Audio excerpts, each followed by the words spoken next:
Shawgo rode through the wide gates of Fort Stockton under a late-day sun and reined up in front of the headquarters building. He stepped to the ground and looped the reins of his buckskin around the hitch rail. He was bone-tired and more than a little mad about losing his 6 horses. He slanted a quick glance at a squad of new recruits marching back and forth on the parade ground under the critical shouts of a burly sergeant. "Don't you nincompoops know your left foot from your right?" the sergeant bellowed. "Didn't your mama teach you nothing?" Shawgo lifted a one-sided grin, remembering his days as a farm green recruit, still wet behind the ears. Turning, he walked through the open door into an outer office.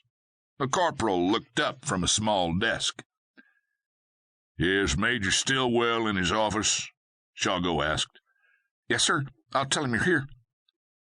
The corporal hurried to a nearby door and tapped on it.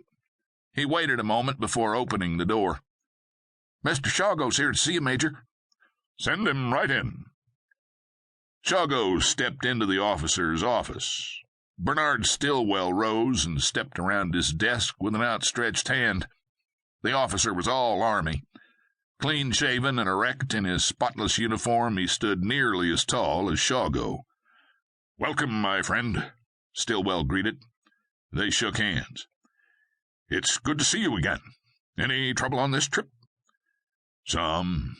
Had a run-in with a pack of Comanchero.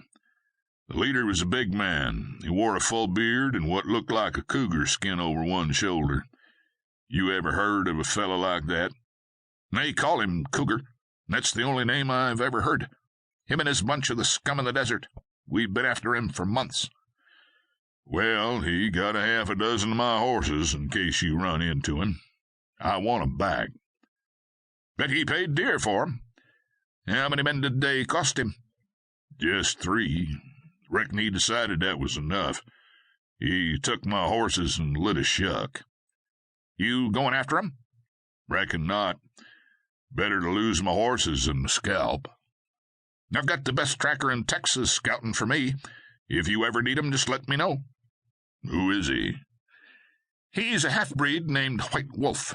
His father was a white trapper and his mother Yaqui Indian from Sonora, Mexico. A band of Comanche wiped out their entire village when he was 18. He was off hunting and survived. His mother was killed in the raid. He went after them and spent 2 years tracking down the raiding party and killing them one by one. He's the best I've ever seen." "I'm obliged for the offer, but I figure I'll run into this cougar fella again one of these days." "Oh, almost forgot. Got a message for you from our new governor. He wants to see you." "Governor Coke?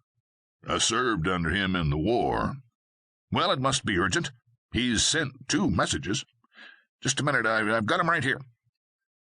The major opened his desk drawer and handed Shawgo 2 telegrams. He unfolded and read them. "I reckon I better ride up to Austin and see what he wants." "Yeah, when the governor sends for you, I'd say you'd best go see what he wants."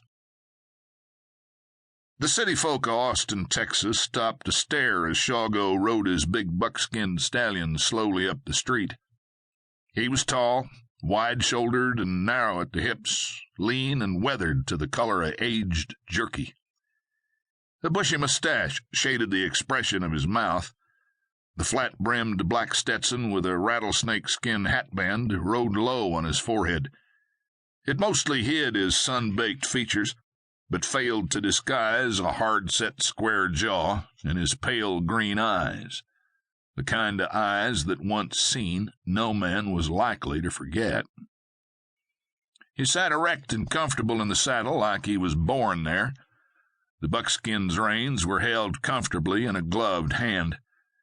The other hand rested on his right leg, scant inches from the pearl-handled Colt Peacemaker in a greased cutaway holster. He seemed not to notice the long stares or whispered questions as he reined up in front of the Capitol building. He stretched his full frame high in the stirrups and slowly drifted a leg over the saddle, planting a worn boot on the dusty street. He tied his buckskin to the iron hitching post and brushed dust from his thigh-length black coat.